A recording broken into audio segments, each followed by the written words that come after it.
Welcome, welcome, welcome. Forest night out in St. Louis. Got the shirt. It's official. Launching tomorrow, 8 a.m. Ready to rock, ready to rock, ready to rock. If you'd like to come hang out with me first thing in the morning, definitely recommend go to this link right here, register. It's going to take you to the page so you can get set up. Going to stream live to that page. Going to be absolutely excited. Just come and hang out with me. We're going to do some launch and Elevate, which is a new financial education platform. If you're serious about creating an additional stream of income, regardless of what you do, it doesn't matter what profession you're in. Doctors, lawyers, car sales, whatever you're doing, come and hang out with me in the morning. Check it out, see if it's a fit for you, see if it's something that you want to learn how to do, because it's nice to see all the stuff going around. You're like, I wonder how that happens. I wonder how those people make money doing that. Well, the best way to learn is to learn from somebody that's doing it, right? That actually knows what they're doing, right? If you're going to learn how to be a better baseball hitter and you're playing baseball, right? You're going to go get a batting coach. You're going to get a running coach or whatever. So um, if you want to learn how to invest and learn how to make money, you probably need to learn from somebody that knows what they're doing, right? And it's not just about going to get a license to be an investor. And we're not talking about, becoming a financial advisor. We're actually talking about learning how to take your dollars, your disposable income, and invest them into a financial vehicle that's going to basically let your money go to work for itself. So, for those of you that don't know me, my name is Forrest Knight. I'm a social media marketing strategist and coach. I love helping people succeed online. I'm on a mission to have no more empty refrigerators, make an extreme impact, and be a legacy creator, and I hope you are too. Excited for the launch of Elevate tomorrow. Really looking forward to that. Again, I challenge you to come out and join me. Come and hang with me for a little while. Check it out. See if it's something that might be a fit for you or not. When you get in there, it's actually going to have you go to a register. It'll fill out, put in your information. It's going to take you to a page that's actually going to stream the event live there, so you can see it tomorrow morning. You can come and hang out with me. I'm excited to see what's going on with that. So, said this: monkeys, elephants, and fish, and AKA the 80-15-5 rule. And so basically what that means, and I got this from Ray Higdon. It's called the Thompson rule.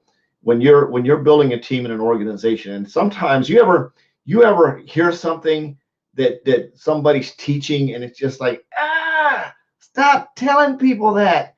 That's not, and you just know that it's just bad information, but you know that you can't really say anything, but because it's being taught by everybody, and it's just wrong. It's like they're teaching something that maybe only applies to one group of people.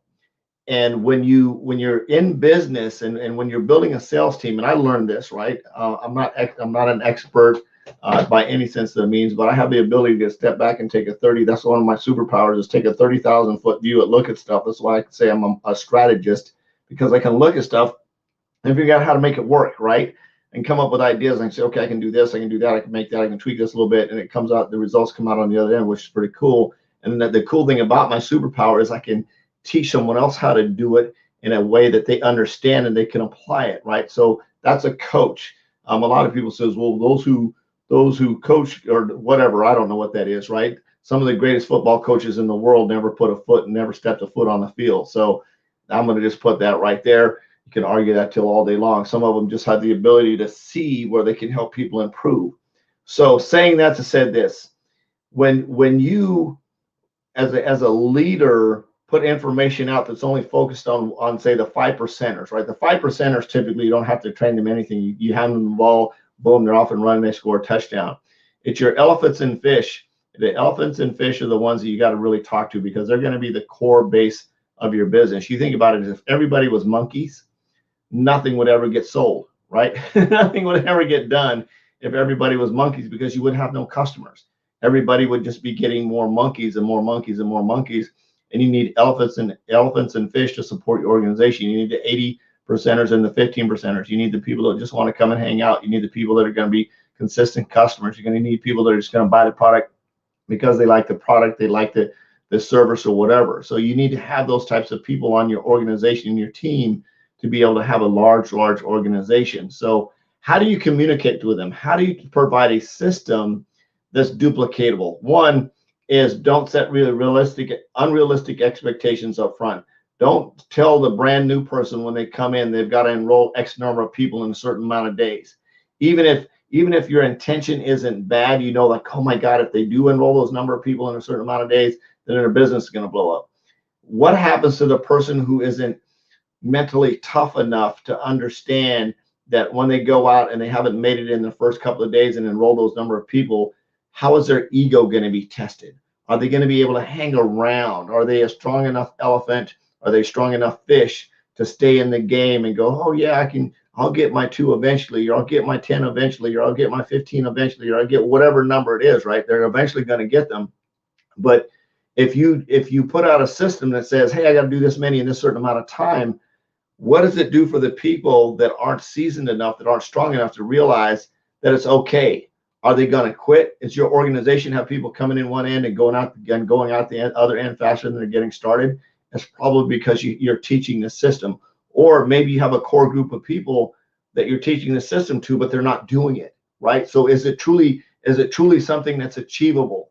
So what do we teach? What do we teach as a business? What do I teach? What do I believe in? This is Forrest, and this makes sense to me. So this is why I'm bringing this up. I teach activity versus results. I coach activity versus results, because we can never predict what someone else is going to do, right? I can predict what I'm going to do. I can predict that you can't see my screen right now, but I've got about 50 tabs open up here for people I'm going to send messages to, right? I've got 50 tabs up here. I've got them all prepped. So when I get up in the morning, I just go message. And I prep the night before. I have no control over those people. Now I can nudge them a little bit to read the message, right?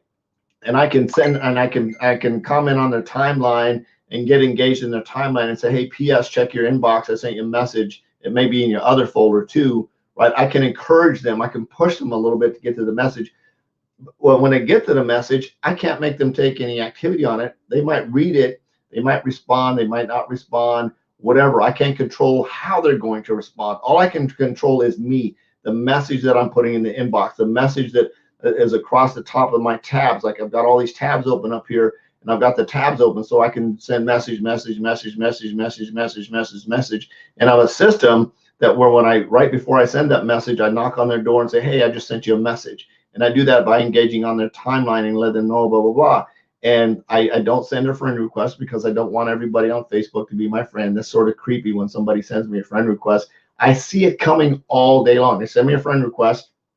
The second I accept it, they're in my inbox going, hey, you want to buy my stuff? Hey, you want to join my team? Hey, you want to get my business? Here's my link, right? Gross, right? Just yucky, go away, spammy, old school network marketing crap, right? It just doesn't work. The way you do it is you ask people if they're open to taking a look at your business or opportunity or service. And if they are, then you send them a link. I don't care what link you're sending them to. If they're a Avengers fan, just like the Godzilla, we talked about Godzilla the other night, and we talked about that. I didn't go into people's inbox and send them the Godzilla link, right? I talked about it, said we're going to watch it. And if I was really promoting it, it's like, whatever. I said, hey, if you want the link, I'll send it to you too, right? But that's the point is you should never send somebody something that they don't ask for it, right? So very, very important that you do that. Make sure that when you're building your team, that your system, the system that you have in place, is duplicatable to everyone, right? So no matter what level that they're coming in on, whether they have the ability to enroll and recruit hundreds of people in one day, or whether they're not, you still have the same system, and that same system is the activity. Now, your activity may not be duplicatable. I'm not duplicatable, but my system is, right? I might be able to reach out to the 50 people that I have their tabs open, where somebody else might only be able to do 10. Again, that's the part that's not duplicatable, because that's the me part. What is duplicatable is the message that I put in the inbox, the follow-up presentation that I can send, the follow-up word tracks that I use, the next presentation that I send them to, and how I close. All of that is very duplicatable. I love you. Jesus loves you. There's absolutely nothing to do about it. I'm on a mission to have no more empty refrigerators, make an extreme impact, and be a legacy creator. I hope you are too. Good night.